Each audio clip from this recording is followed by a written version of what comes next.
sleeping dragon Zhuge Liang, the great hero of Shu and the mastermind behind the rise of the Three Kingdoms. From humble beginnings to the foundation of the era, let us dive right in.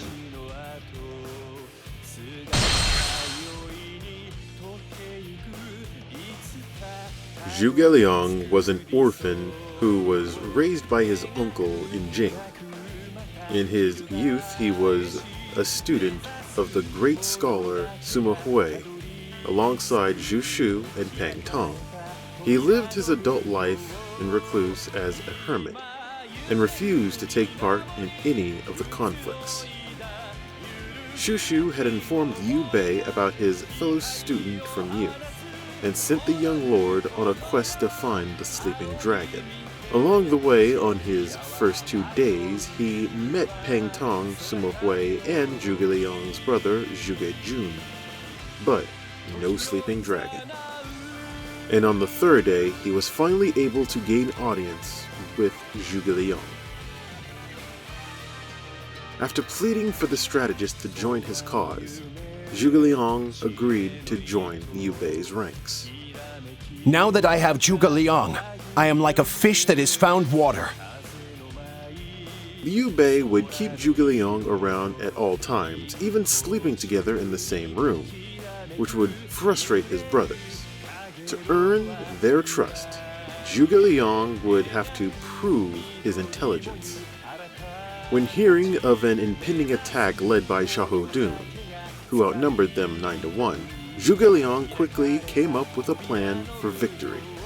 Using Liu Bei and Zhao Yun as bait, they lured the Wei forces into a fire attack led by Guang Yu and Zhang Fei, and utterly annihilated Xiahou Dun's army. This victory earned Zhuge Liang the respect among all the Shu forces.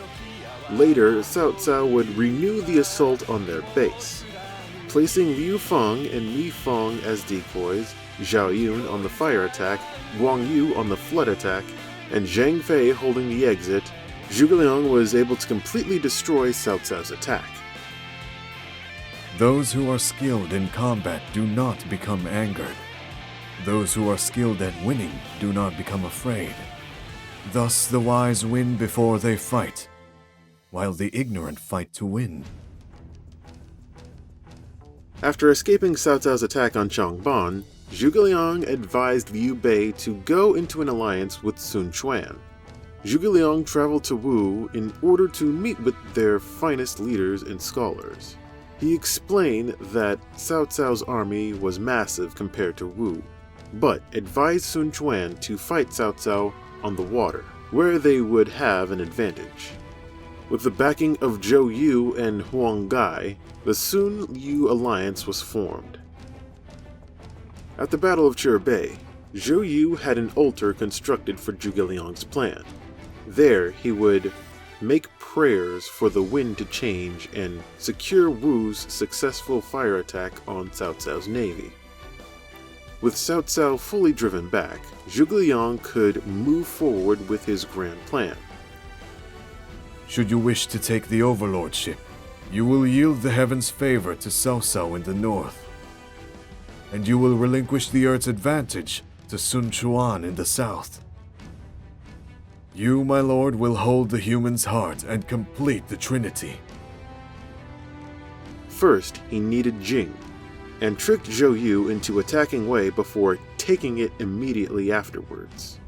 However, Liu Bei had already promised Jing to Wu, and Sun Quan greatly desired the land.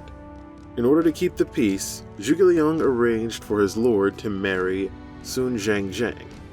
He also predicted that Wu would plot something against Liu Bei during his wedding and entrusted Zhao Yun with his lord's safe return, with his new wife in tow.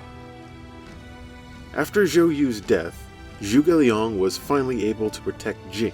This allowed Liu Bei to enter Shu province with Pang Tong, Huang Zhong, and Wei Yan and march against Liu Zhang. After sending Zhang Fei and Zhao Yun as aid, Liu Zhang was defeated, which earned Liu Bei the loyalty of Ma Chao. He also succeeded in an assault on Hanzhong, giving Shu a proper foothold against Wei. Liu Bei then declared himself King of Hanzhong and the first Emperor of Shu, making Zhuge Liang his first regent. This declaration, however, disrupted the alliance with Wu, which led to Guang Yu's death at Fan Castle by the Wei-Wu alliance. Liu Bei led an assault against Wu against Zhuge Liang's wishes and was caught in a fire attack. However, Zhuge Liang rescued his lord by implementing his Stone Sentinel maze plan and was able to evade capture. Soon after, Liu Bei fell sick and died, naming Liu Shan as his successor and Zhuge Liang as his regent. He then turned his attention to the south, where he sought to quell the rebellious tribes, ensuring safe borders. After much fighting, he was able to gain the trust of the Nanman and returned to his campaign against Wei. In his attack on Chucheng, he took interest in one of Wei's strategists, Jiang Wei, and had it arranged for him to be branded a traitor and defect to Shu. Jiang Wei became Zhuge Liang's pupil, and together they successfully took the capital. Seeing Zhuge Liang as a major threat, Emperor Cao Rui sent the one man that could rival Zhuge Liang in intellect, Sima Yi. The time is now. Zhuge Liang is the most recognized figure in the Three Kingdoms media, since he's the one who came up with the tactic to split the powers of China into three. As such, he is a staple figure throughout the events of the era. Zhuge Liang's trademark attire is his long robes, his hat, and his hand fan. The element most associated with Zhuge Liang is wind, since his main weapon, the feather fan, is the source of his magical abilities in the novel. However, he is shown controlling lightning and firing laser beams. His manipulation of thunder is likely a connection to Shu's association with the dragon, which have the power to create storms and breathe thunder and lightning. The reason why he shoots lasers, well, the devs thought it'd be a cool idea. The most recurring symbols in Zhuge Liang's armor design are the cloud patterns in his robes, which are symbols of great luck and fortune. Another symbol that appears is the yin-yang, which is associated with balance.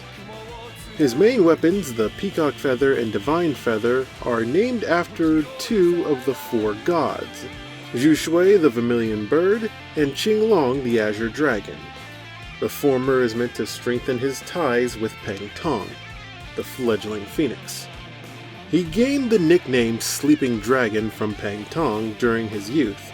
It means that a dragon is capable of ascending to the heavens at any moment, but it chooses to sleep in the wilderness. This refers to Zhuge Liang's lifestyle of living as a hermit before being approached by Liu Bei. And with his dragon motif, all Zhuge Liang's combos and Musou attacks feature him generating powerful wind and thunder, his Musou attacks especially having generic lightning-themed names.